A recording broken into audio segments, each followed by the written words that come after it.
How to install AMS step by step. Hello, today I'll show you how to install the ACTitech Access Manager Suite, or AMS for short. First, you must ensure that the system you're installing the AMS on meets the minimum hardware and software requirements. Mainly, you'll need a dual-core 2 GHz or faster CPU, 4 GB or more memory, 20 GB or more storage space, and 100 megabits per second or faster network controller.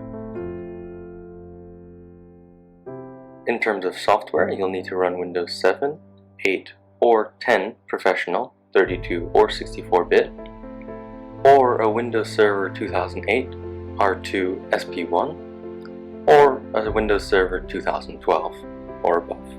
The system must also either have Microsoft SQL 2008, 2012, 2014, or 2016, MySQL, Oracle, or a SAP database.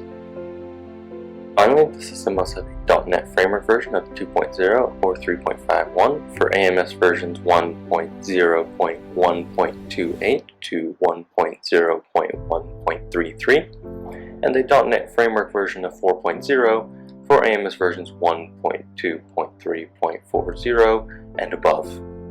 For this tutorial, I'll be using Windows 10 Professional, the latest version of the AMS, and a Microsoft SQL Server 2014. We will begin by installing the database. If you already have a database installed, you may skip this step. Microsoft SQL Server 2014 can be found on the official Microsoft website, shown here. Download this if you haven't already. When you run this file, it should produce a folder. In this folder, run the setup.exe. When this window appears, click the top button and follow the installation.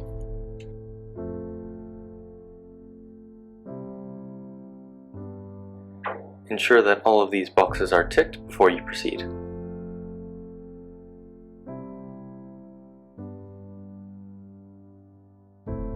For this tutorial, I'll be setting a password for the database administrator.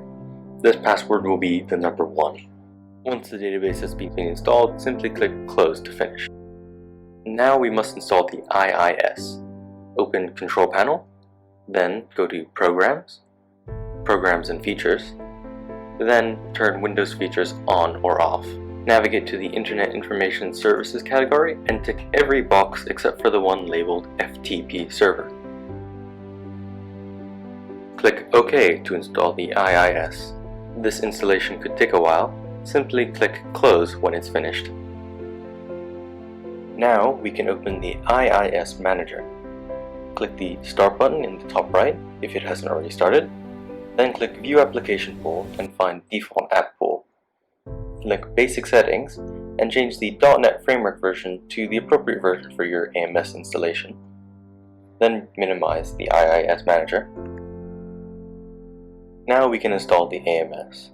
Ensure that all of these folders are in the AMS installation folder, then run the setup.exe. Follow the installation wizard. Once the AMS installation is finished, it should automatically open up to localhost/access manager. Clicking any button will bring you to a page prompting you for your activation key. If you do not have one, please either contact your local vendor or email your AMS product key and sales number to support@actitech.com. Once you've activated your AMS, you may log in. The default username is admin and the password is the number 1. To finish setting up the AMS, we have to go to Control Panel and then Configure Database. Select the type of database that you have installed. Input the database server address and port if required. Put in the database name, username, and password. Then click Setup. Once this is done, go back to Control Panel, then click Setup System. Input a terminal group name.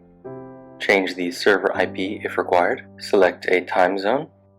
Change the agent server IP address and port if required. And create a magic string, in this case 12345. Then click Setup. Once this is finished, you will have successfully installed the AMS.